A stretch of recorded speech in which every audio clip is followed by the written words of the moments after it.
Welcome to our channel. If you received your T-Mobile home internet gateway and want to set it up properly, follow these step-by-step instructions. Step 1, unbox your T-Mobile home internet gateway and locate the power adapter and quick start guide included in the package.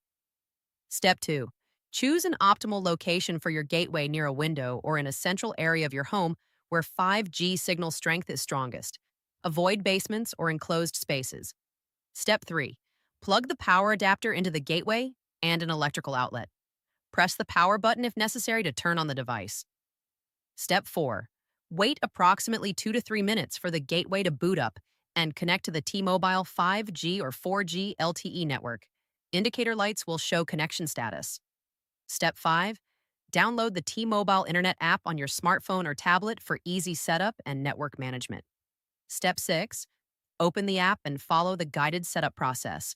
The app will help you find the best location for optimal signal strength using signal quality indicators.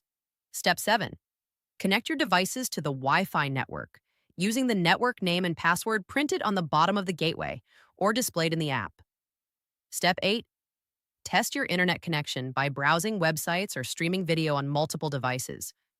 Use the app to rename your Wi-Fi network, change the password, set up guest networks, and manage connected devices. Reposition the gateway if speeds are not satisfactory to find better signal reception. Don't forget to like this video and subscribe to our channel.